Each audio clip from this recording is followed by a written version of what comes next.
কবরের ভিতরে মাথা দিবা, অন্যথায় কিন্তু আসছো না। কবর অনেক ভয়ানক। ভাইয়েরা আমার, মুসলিম একরাম, মুরব্বিরা, তোমার উদরে বাচ্চা, ইয়া রাসূলুল্লাহ 2 বছরের বাচ্চা, চলে যাও, বাচ্চা প্রসব হলে চলে এসো। বাচ্চা যখন প্রসব হল, মায়ের নবীর দরবারে চলে আসে, ইয়া রাসূলুল্লাহ বাচ্চা প্রসব হয়েছে।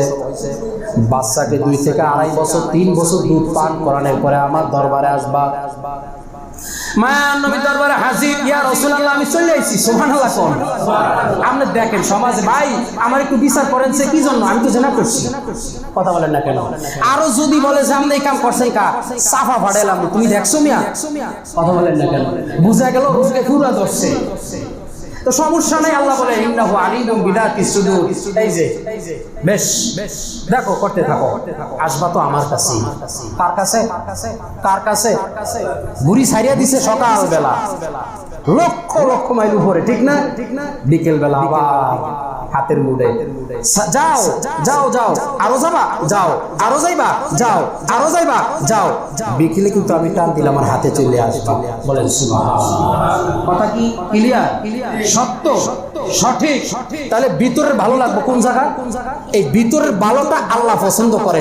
কালো হোক, বেটে হোক, অসুন্দর হোক, বংশগুলিও না হোক, কিন্তু ভিতরটা তার ভালো। আল্লাহ বলেন পুরা সমাজের ভিতরে সে আমার কাছে ভালো।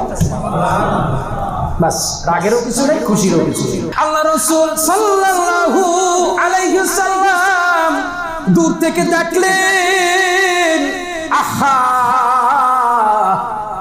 কতটুকু আল্লাহরে ভয় করলে, ভালোবাসলে আশা শিকার গেল। এটা কেমন ইমানদার! তাহলে তার ইমানটা আল্লাহ তাআলা গ্রহণ করে নিয়েছে। বলেন সুবহানাল্লাহ। আল্লাহ তাআলা তারে পছন্দ করছেন, আল্লাহ তাআলা তারে ভালোবাসেন।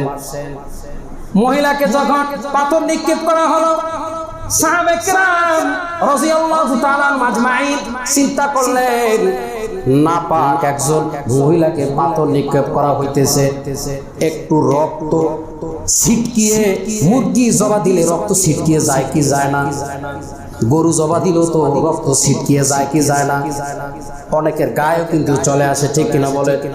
পাথর যখন নিক্ষেপ করতে লাগলো, এক সাহাবীর মুখে নাকে রক্তের ছিটা লেগে গেল। সাহাবী বলে, কি একজন বিরক্তিকর মহিলার রক্ত আমার নাকে আসলো। আল্লাহ তাআলা ধমক দিলেন, এই সাহাবী তোমার কথা বর্জন করো, এই কথা আসমানে চলবে না। সুবহানাল্লাহ। এই কথা চলবে না। দুনিয়ার অবস্থা দেখলা তুমি, আসমানের অবস্থা তো তুমি দেখলা না।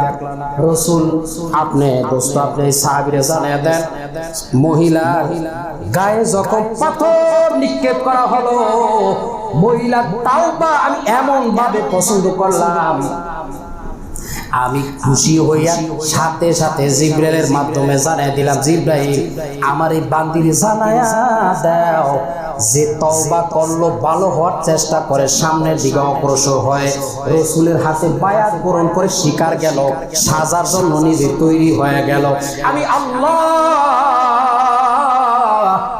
খুশি হইয়া তাকে মাফ করিয়া এই জান্নাত দিয়া দিলাম। তাহলে তাওবার দরজা যেহেতু খোলা, আমাদের কপাল ভালো না ভাই? তাহলে বলতেছিলাম নিজের থেকে ভালো হওয়ার চেষ্টা করতে হবে। কার থেকে? কেউ কেউরে বললে আজও কিছু প্রতি হতে করতে পারে নাই। কথা বলেন না কেন? চুরি, জেনা, ব্যভিচার, চিন্তায়, রাহাজারি যাই করেন আপনি, এক জাররাকেও বন্ধ করতে পারে নাই। এক জাররা না, আধা জাররার আগেও বন্ধ হয়ে যাবে সহজ।